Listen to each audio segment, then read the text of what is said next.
বাবাল, বলছি কি, আমার 2-3 দিন হয়ে গেল ওষুধগুলো শেষ হয়ে গেছে। তোকে বলবো বলবো বলে আর বলা হয়নি, ভুলে যাচ্ছি। আমার ওষুধগুলো একটু এনে দিবি বাবা? মা, এই মাসে তো আমার পক্ষে দেওয়া সম্ভব নয়।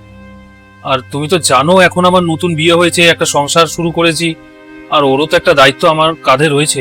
তো আমার তো এখন খরচাপাতি একটু বেশি হয়ে যায় মা। এই মাস থেকে আমি তোমাকে অত টাকা দিতে পারবো না। আর তোমার ওষুধ তো আর একটা দুটো আনলে হয় না, অনেকগুলো আনতে হয়। কি করে দেবো বলো? আচ্ছা ঠিক আছে, তাও আমি একটা কাজ করছি। আমার কাছে বেশি টাকা নেই মা। তুমি একটা কাজ করো, তুমি এই 500 টাকাটা রাখো, ঠিক আছে? এটা দিয়ে তুমি মোটামুটি একটু ম্যানেজ করে নাও। যখন আমার কাছে আরো টাকা আসবে আমি তোমাকে দিয়ে দেবো, তখন তুমি তোমার সব ওষুধ নিয়ে চলে এসো। তুই এটা কি দিচ্ছিস? তোর মার ওষুধের জন্য 500 টাকা দিচ্ছিস?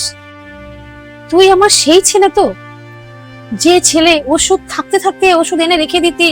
কোনো ওষুধ যদি আমার ভুল হয়ে যেত খেতে, তুই আমাকে বকাবকি করতি। আর আজকে তুই এই টাকা দিচ্ছিস আমাকে ওষুধ আনার জন্য? মা, তুমি যেগুলো বলছো সেগুলো বিয়ের আগের কথা আমার। আর বিয়ের পরে সমস্ত কিছু চেঞ্জ হয়ে যায়। আর তারপরে এখন তো তোমার বৌমাও রয়েছে, তারও তো একটা দায়িত্ব রয়েছে আমার ওপর।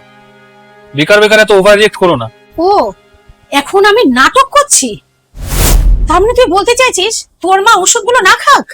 আমি মানলাম তোর এখন বিয়ে হয়েছে, তোর দায়িত্ব বেড়ে গেছে, তার জন্য তুই মাকে ভুলে যাবি?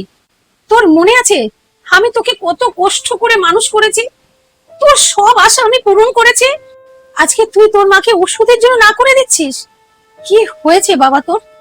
বাবু, ব্যাপারটা টাকা আর সময়ের না, ব্যাপারটা হলো তোর মানসিকতা, সেটা চেঞ্জ হয়ে গেছে।